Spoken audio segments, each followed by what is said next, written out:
But I'd love your take on this. How in your work, I think you told me you have over 100 spiritual children or thereabouts, you're encountering different types of sorrow. How would you distinguish the different types of sorrow as you encounter it? Or is that not even the right way to ask the question? It's fine. I haven't really thought to categorize them. I did read St. Thomas's breakdown of a couple different kinds of sorrow. Sorrow in general is a response to things that are bad.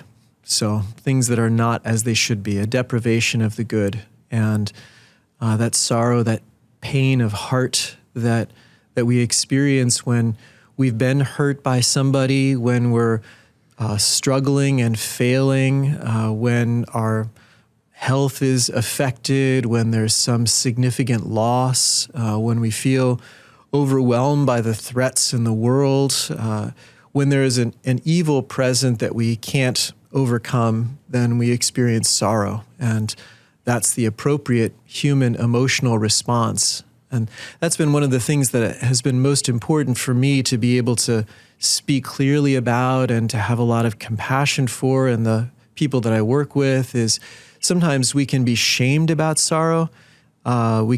Any of the negative emotions, fear, anger, sorrow, aversion, and dislike, that we can be shamed about that. Oh, you shouldn't feel that way. Christians should be joyful. You're not allowed to. You have these kinds of problems. Just get over it. Anxiety is from the enemy. Just stop it. Pray more. Anyway, there's a lot of stuff out there that can make people feel like there's something wrong with them because they feel badly. But when there are things that are wrong, there's a reason to feel badly. And the starting point is to understand what's there. What's happening in me? What do I feel badly about? What's this sorrow coming from? And the capacity for sorrow, I've learned so much from Conrad Bars, who is you could say the father of Catholic psychotherapy. He took St. Thomas Aquinas' anthropology and used that as the lens to sort of refactor psychology, which at his time was really only Freudian psychology, and envisioned it through St. Thomas's fuller picture of the human person. And he renamed the concupiscible appetites as the humane emotions. It's part of what makes us human. So the ability to feel badly about bad things, to experience sadness when there are things to be sad about, which goes hand in hand with the opposite, to feel joyful about good things, to have desire and love for good things. All of this is an embodied way of responding to the world at the level of natural goods to moral goods and supernatural goods, that I could actually have a response of joy in the presence of the Blessed Sacrament is an elevated form of humanity. And if I don't leave room for sorrow and joy, then I don't leave room for if I don't leave room for sorrow, I don't leave room for joy either. And for various reasons, and we'll get into some of the remedies and the reasons in our conversation, but we can end up suppressing those emotions under what St. Thomas calls the irascible appetites, what Conrad Bars calls the energy or the assertive emotions, which are things like hope and courage, but also anger and fear, and then despair is its own interesting energy emotion. But we can end up achieving, striving, running. There's ways that anger and fear and even hope and courage can push down sorrow and joy, so that we don't actually enjoy the present moment, so that we don't savor what's happening in front of us and what's going on in us now. And that's certainly been true in my own life. There are times where I think, why can't I enjoy this? Maybe 5 years ago, if this had have happened to me, I would have been elated. But now I can't seem to pluck up the joy. So I guess my question is, what does that say about us when we don't feel sorrow over bad things that have happened to us, or joy over good things we're experiencing? The College of St. Joseph the Worker is an amazing college where students combine higher education with hands-on trades and Catholic formation. Go to collegeofstjoseph.com/mattfrad. Well, I think we're often living in a little bit of threat mode in that case. So our nervous system is activated, and we're in those energy emotions a bit more. And so what, modern neuroscience is identified as threat response, fight or flight. We tend to be a bit elevated to achieve the next thing, to be on guard against the next threat.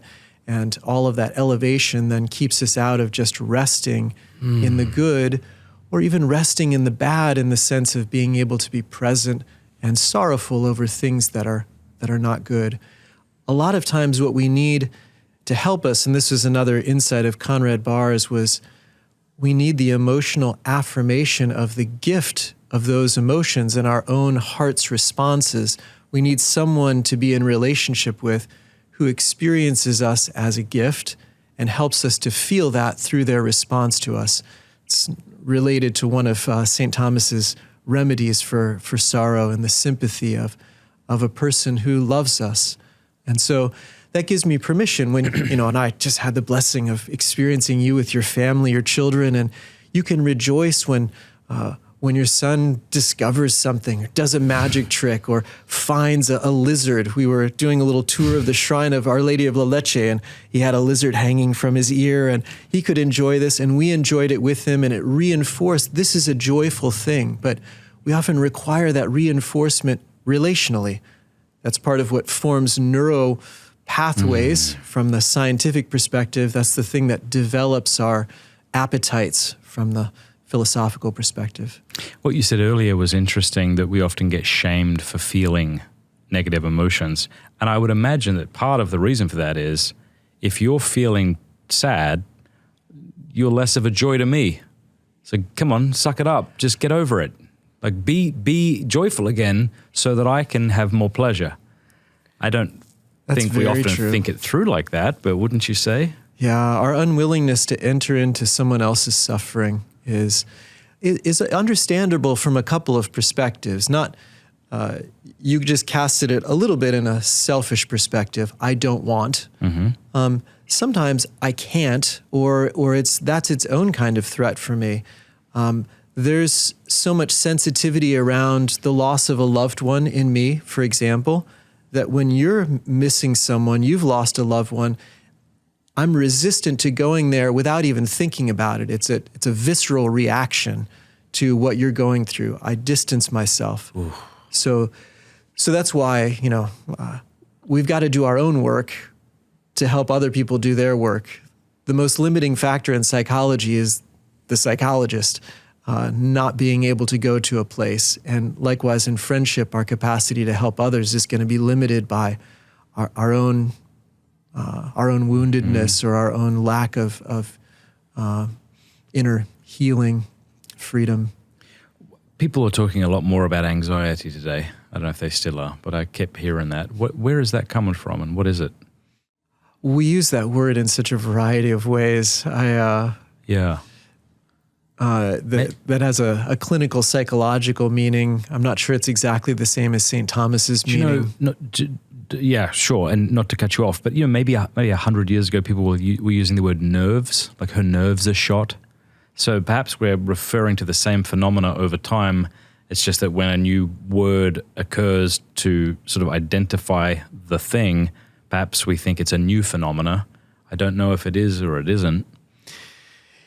Yeah, I guess I'm inclined to recognize the real deficiency in our modern times as a lack of affirmation in Bahr's sense, a lack of committed relationships, of love, in another way of saying it. And part of anxiety can be, in some sense, the uncertainty of whether I'm good. To not have the ground, the emotional ground, to stand in confidence and know that my life is a gift. And then I'm anxious about proving it, earning it, what people are thinking about it.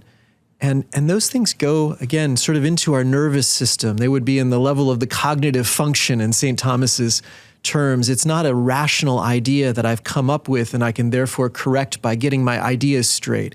It's something that I have to receive into my bones, into my nervous system, into my flesh from another. We receive this gift from another. We're meant to be in relationship and meant to receive love. And, in some sense, we only see our face in the face of another.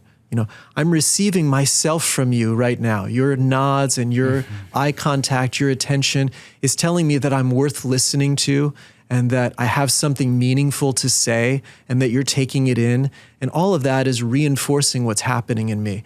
I can't do that in a mirror. I can't do that in an abstract way. We receive that through relationships. And I think that's the big breakdown in our world today is we have steadily moved to more and more separation in relationships. You know, what I've experienced in your family over the weekend has been such a joy because you really love each other, you're present to each other, you care about each other, you affirm each other's existence and goodness, and it's just tangible. And I think it's more and more rare. I think the breakdowns in the family, and it's a cascading problem because you can't give what you don't have. And obviously we heal through relationships, and I'm sure in some way your family is an improvement. You've tried to take the next generation in a better place, but you've received a lot from other people who have received you and loved you and filled in some of the holes that perhaps your parents left. But our society is spinning apart at the seams, and that leaves people with a deep malaise of like, am I good? Is my life worthwhile? Does it matter if I show up? Do I have anything to offer? Wow. I think that leads to a lot of anxiety. Thank you very much for watching that Pints with Aquinas clip. If you like it, do me a favor, click like and subscribe, and please offer a Hail Mary for the work of Pints with Aquinas and all the people we're trying to reach. God bless you.